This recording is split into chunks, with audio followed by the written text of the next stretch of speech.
So the objective, before we sort of go into the depths of the topic, the purpose of these sessions that you must have seen over the last few weeks and including this one as well, is the objective behind these sessions is to just sort of re-engage with our operators. So we understand and appreciate that not on all occasions we are able to connect one-on-one with with each of our, the operators or suppliers we work with.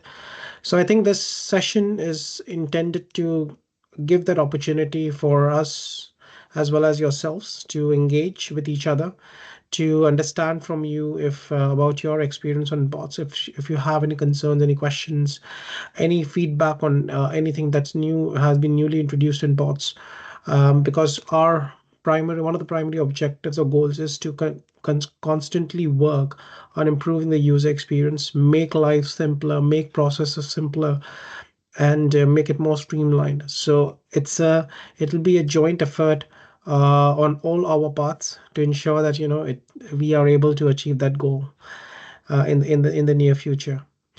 And of course, if we will have a feedback form to share towards the end of the session, where links will be shared to you, where we would appreciate your suggestions or feedbacks or any questions should you have around any of the bots, existing or new features. So yeah, without any further ado, I'd like to give you a quick overview of what this AVL line level reporting is. So as you must be already familiar, at least I hope most of you must be already familiar with the services requiring attention report we used to have in the past for timetables. Similarly, what we have done is extended that feature. We have extended that feature over to AVL dataset as well. And in due course of time, you would also see, the same for fares. So you will have one single service requiring attention report, which is now called a compliance report on the bots platform, which will actually have the, like separate flags, or separate flags on requiring attention across AVL, across timetable, as well as fares. So it's a one-stop shop, or rather, I would say it's a one source from where you can, at least at a line level, you would be able to narrow down on, like cases of, where you might have issue only with timetables, or you have issues with timetables in AVL, or you have issues across all three. So at a line level, you will be able to get that sort of, visibility. The report, I will show you a snapshot of it as part of this, session as well, but it will have respective additional fields which would give you some more context. So it's not just gonna simply state that yes or no. It will also give you some more context around as to like whether this is a issue to do with data not being published, or whether, for example, there is some error with the data. Just for your benefit, just for your reference, we are still context. We are talking about the AVL dataset over here. So as you can see that now with non-compliant AVL data, you will know that whether your data is compliant or non-compliant, similar to what we see in timetables. So nothing has changed around that. Of course, in the new report, or the new under the new report structure, you will have two different fields. One basically stating that whether AVL requires attention or not, and the second will call out whether, like the reasons for it. So whether it's data status is published or unpublished, as well as if there is any errors in AVL to timetable matching. So those are like the couple of, known data quality issues we have with the AVL data sets. Illustrate what that actually looks like in the real world. So we will be using, for the purpose of these sessions, we are using our test accounts, as we cannot share any live operator account due to GDPR restrictions. So just bear with me. It seems to like it's like taking a little longer than expected. To apologize for that. While we are waiting upon this to load, are there any initial questions around, anything that has been discussed or mentioned so far? Jose and Sasha, could you please help me spot out if there are any raised hands or any questions in the chat? Please, thank you. Let me know. No, doesn't seem to be at this moment in time. Okay, no problem. All right.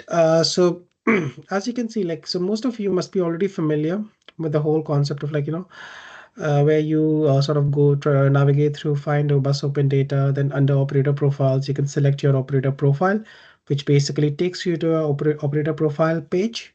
This page itself have all the, the different details around your organization. It has this section on timetables. So this section remains as is. It hasn't changed since, the last update made to it.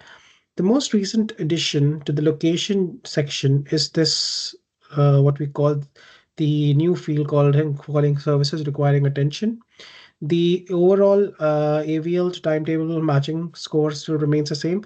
Please ignore the pointer on pending because this is nothing but a test data set. So, and this is all static information, so nothing is changing with time.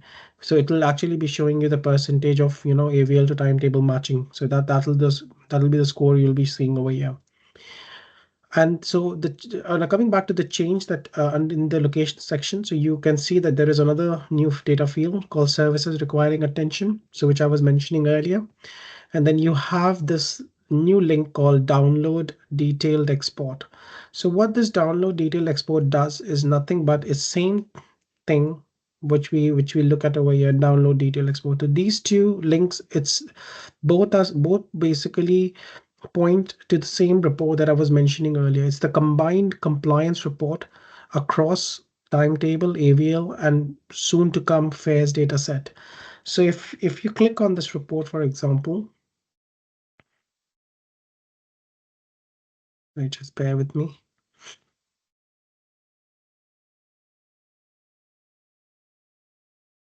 So what it will do, sorry, it's just taking a little longer to do with my network.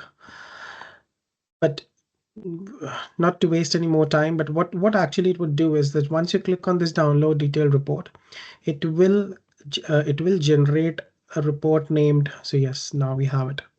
So let me just open that file. Oh, so as you can see that, if you guys are familiar, if you all are familiar with this report, you would have earlier seen that there was only one column that be, or maybe like few columns that basically used to just say that, requiring attention for timetables, or timetable requiring attention, yes or no. And then it used to just give you that, these columns around published status and timeliness. So these were the ones that used to exist previously in the previous SR reports.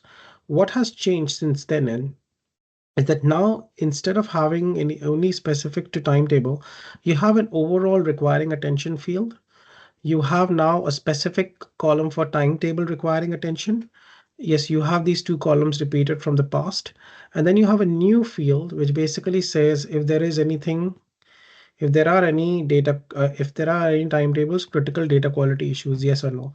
So if you remember, like as part of the PTI validation checks being performed on the BODS platform, there is a data quality report or the validation report that is being generated on the data sets that's being uploaded. So that this field or this information is actually being pulled in from that particular check that's being performed on the data sets. So that's what you're seeing over here. And then for the purpose of this session, what I actually wanted to share is these three columns. So as you can see that, earlier there was no service, there is no line level AVL reporting that was being, presented. All we had was a AVL to timetable matching report, which, like was quite in depth. But what this does is this will allow you to look at a particular service line and see if there is any AVL related issues that, needs to be addressed. So either yourself or your suppliers can, quickly have a look and then pinpoint the particular service lines that, require attention, and then, further investigate by themselves or reach out to us for further assistance or support or like clarification. So you can see that if once you select yes, at this stage, all of them are yes, but you could see a mixture of yes or no. Under the AVL published status, it will basically say, as I was mentioning earlier, there are only two sort of sets of, like data quality checks that are being done on, AVL. So two broad categories are like whether either it's published or not. And similarly, and then second one is if there is an error in the matching. So I'm not.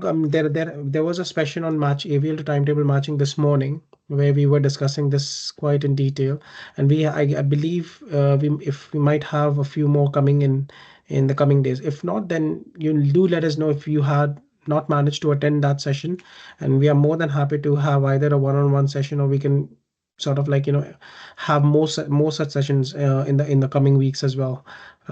We can certainly look into like scheduling more such sessions if you are interested. But in any case, coming back to the point, so these are the two different broad categories of AVL, line level. Where we possibly can look at like potential issues. So either your status is yes or no, so either data was published or not, or if there is an error in AVL to timetable matching. So coming going back to the portal real quickly. So if you should you have anything around the error, this is the download. You have to download the matching report. The matching report is nothing but a zip file of multiple reports in it, which allows you to traverse through the different issues. So based on, so for example, it will give you an overall matching report, which will have all the different fields against which the matching is performed, and then it will give you a score around like how many fields were, or how many values were matched, how many in total there were, and like what percentage of matched report are you looking at, what are the potential issues against each of the field, and then it will further let you like navigate through the other reports, which will go into the depths of the errors or the issues related to the AVL to timetable matching.